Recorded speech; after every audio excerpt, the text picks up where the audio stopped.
사실 충격을 흡수하면 안 되는 구조물입니다. 고국에 계신 형제자매 여러분, 그리고 해외 동포 여러분, 안녕하십니까? 오늘도 고향 가려고 유튜버한 남자 귀향 유튜버 미쌀입니다. 반갑습니다. 자, 오늘도 세계에서 하나밖에 없는 컨텐츠, 남들과는 다른 컨텐츠, 배워서 애국하는 컨텐츠 한번 시작해 보도록 하겠습니다. 자, 오늘의 주제는 족저근막염인데, 여러분들이 알고 계시는 족저근막염에 대한 상식을 완전히 깨드리겠습니다. 오늘 Let's get it.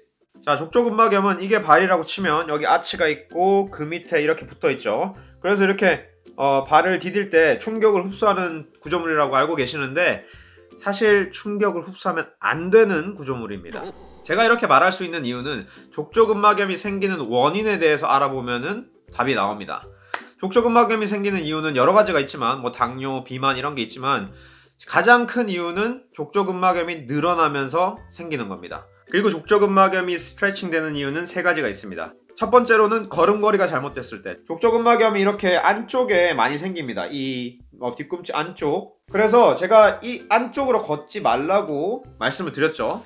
걸을 때는 옆으로 걸어야 된다, 이렇게. 그렇게 걸어야 되는 이유가 족저근막염의 스트레칭, 그 스트레스를 안 주려고 그렇게 걷는 거예요. 아니, 족저근막염에 스트레스를 안 주려고 그렇게 걷는다기보다는 정상적으로 걸으면 족저근막염에 스트레스를 줄 일이 없다는 겁니다. 그리고 두 번째는 발바닥에 있는 근육들의 원심성 수축이 부족할 때. 자, 원심성 수축이라는 거는 근육이 늘어나면서 힘을 내주는 그런 거를 말하는데, 자, 이렇게 발뼈가 있고 족저근막염이 있으면 이 두 개의 구조물 사이에는 세 개의 근육층이 있습니다. 그래서 이 근육층들이 사실 발뼈 사이에 이렇게 붙어 있으면서 이 아치를 잡아주는 거예요. 그런데 그 발뼈 근육들이 이렇게 늘어난다고 하면은 그 충격이 족저근막염에 가해지는 거예요.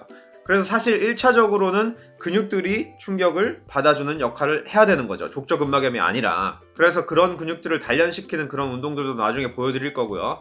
마지막 세 번째는 항상 말씀드리지만, 엉덩이 근육이 약하면은 족저근막염 그리고 아킬레스 건염이 생길 확률이 상당히 높습니다. 뭐 간단하게 말씀드리면, 우리가 걷는 상황에서 엉덩이 근육을 써주면서 이렇게 몸을 밀어줘야 되는데, 그게 엉덩이 근육이 약해버리면은 종아리 근육을 사용하기 시작합니다. 종아리 근육과 햄스트링이랑 종아리 근육이 되게 타이트하신 분들은 엉덩이 근육이 약한 경우가 상당히 많습니다. 그래서 종아리 근육이 타이트해지면은 종아리 근육이 아킬레스건을 당기겠죠, 그죠? 그런데 아킬레스건은 뒤꿈치 뼈 위에 붙어 있고 족저근막은 아래쪽에 붙어 있습니다.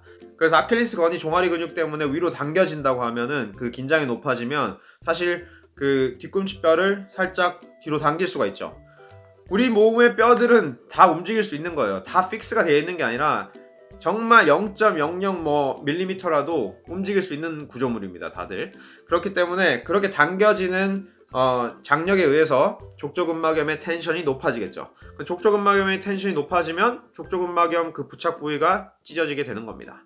둘 중에 약한 게 먼저 찢어지는 거예요. 아킬레스건이 찢어지든 뭐 족저근막이 찢어지든 그 두 개가 찢어지면 염증이 생기고 거기에 이제 변형이 일어나는 거죠.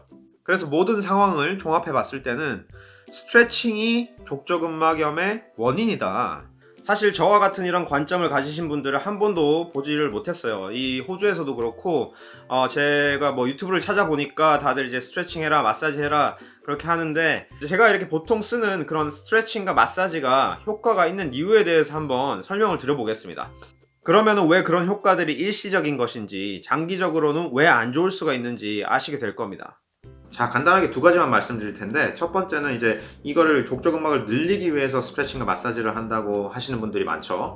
그런데 제가 이제 여러 번 과학적인 근거를 이제 토대로 말씀드렸지만, 어떤 구조물을 늘릴 때 이렇게 스트레칭을 시키는 거는 전혀 과학적인 근거가 없습니다. 그리고 만약에 그럴 수 있다고 하더라도 이게 아치가 낮아지면서 스트레칭 되면서 족저근막이 늘어나는 상태죠. 그런데 이제 더 늘려준다고 하면은 아치를 살리는 대신 더 죽이는 거예요, 그죠? 그러면 이렇게 늘어난 상태로 족저근막이 낮게 되는 겁니다.